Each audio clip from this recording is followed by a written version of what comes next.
کے منفرد لب و لہجے کی شاعرہ پروین شاکر 24 نومبر 1952 کو کراچی میں پیدا ہوئی۔ ان کے خاندان میں کئی نامور شاعر اور ادیب پیدا ہوئے، جن میں بہار حسین آبادی کی شخصیت بہت بلند و بالا ہے۔ آپ کے نانا حسن عسکری اچھا ادبی ذوق رکھتے تھے۔ انہوں نے ہی پروین شاکر کی توجہ شاعری کی جانب کروائی۔ ادبی سفر۔ ابتدا میں بینا کے نام سے پہچانی جانے والی شاعرہ پروین شاکر استاد کی حیثیت سے درس و تدریس کے شعبے سے وابستہ رہیں اور پھر بعد میں سرکاری ملازمت اختیار کی۔ کم عمری میں ہی شہرت حاصل کرنے میں کامیاب رہیں۔ پروین شاکر سے پہلے کسی شاعرہ نے نسوانی جذبات کو اتنی نزاکت سے بیان نہیں کیا۔ انہوں نے الفاظ اور جذبات کو ایک انوکھے تعلق میں باندھ کر شعر کا روپ دیا۔ مجموعے۔ 18 سال کی عمر میں ان کے 4 مجموعے خوشبو، صدبرگ، خود کلامی اور انکار شائع ہوئے۔ ان کے پہلے شعری مجموعے خوشبو کے دیباچے میں انہوں نے لکھا: جب ہولے سے چلتی ہوئی ہوا نے پھول کو چوما تو خوشبو پیدا ہوئی۔ اپنی شاعری میں انہوں نے صنف نازک کے جذبات کی تصویریں بنائیں اور ان کے دکھ اور کرب کو نظموں میں ڈھالا۔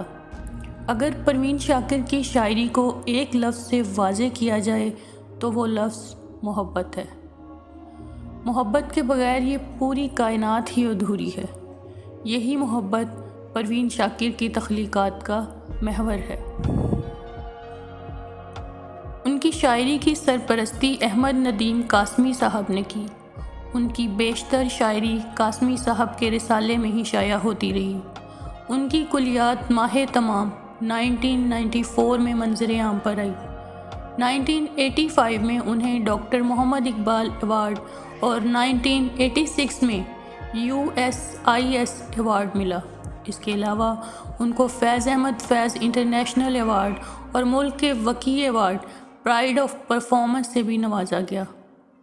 وہ اردو ادب میں بہت عظیم شاعرہ تھیں۔ ان کے موضوع زیادہ تر عورت اور محبت کے ہی اسیر رہے۔ ان کی مشہور تصانیف انکار، خود کلامی، خوشبو، ماہ تمام، صدبرگ ہیں۔ 26 دسمبر 1994 کو ایک حادثے میں اسلام آباد میں 42 سال کی عمر میں خالق حقیقی سے جا ملی۔ گاڑی کے حادثے کی وجہ سے ان کو ہسپتال لے جایا گیا، مگر زخموں کی تاب نہ لاتے ہوئے وہ راہ ملک عدم ہو گئیں۔ انہیں اسلام آباد کے مرکزی قبرستان میں ہی سپرد خاک کیا گیا اور یوں اردو کی ممتاز شاعرہ منو مٹی تلے جا سوئیں۔ منتخب کلام۔